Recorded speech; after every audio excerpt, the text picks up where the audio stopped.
ಕೊಟ್ಟಿಗೆ ಒಳಗೆ ಚಿರತೆ ಬಂದಿತ್ತು. ಒಂದು ವಾರ ಆಗಿತ್ತು ಆಕಳ ಕರ ಹಾಕಿ. ಆ ಆಕಳ ಕರಕ್ಕೆ ಬಾಯನ್ನು ಹಾಕಿ ಹೋಗಿದೆ ರಾತ್ರಿ 2 ಗಂಟೆಗೆ.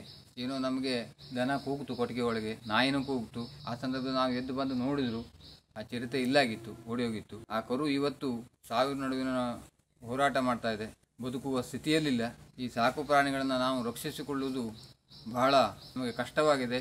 ಮನಸ್ಸಿಗೂ ತುಂಬ ಆ ರೀತಿಯ ಆದ ಘಟನೆಯನ್ನು ನೋಡಿ ಮನಸ್ಸಿಗೂ ತುಂಬ ಬೇಸರ ಆಗಿದೆ. ಸಂಬಂಧಪಟ್ಟಂತಹ ಅಧಿಕಾರಿಗಳಿಗೂ ಈಗಾಗಲೇ ನಾನು ಈ ಬಗ್ಗೆ ತಿಳಿಸಿದ್ದೇನೆ. ನಾಳೆ ನಮ್ಮ ಮನೆಯ ಮಕ್ಕಳಿಗೂ ಸಹಿತ ಏನಾದರೂ ತೊಂದರೆ ಆದರೆ ಅಂತ ಹೇಳುವಂತಹ ಒಂದು ಹೆದರಿಕೆಯೂ ನಮಗೆ ಈಗಾಗಲೇ ಇದೆ.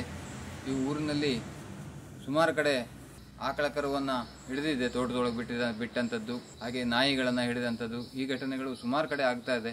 ಈ ಬಗ್ಗೆ ಸೂಕ್ತವಾದಂತಹ ಒಂದು ಕ್ರಮವನ್ನು ತೆಗೆದುಕೊಳ್ಳಬೇಕು ಅಂಥೇಳಿ ಅಧಿಕಾರಿಗಳ ಹತ್ರ, ಎಲ್ಲ ಸಂಬಂಧಪಟ್ಟಂಥವ್ರ ಹತ್ರ ನಾನು ಬೇಡಿಕೊಳ್ತೇನೆ.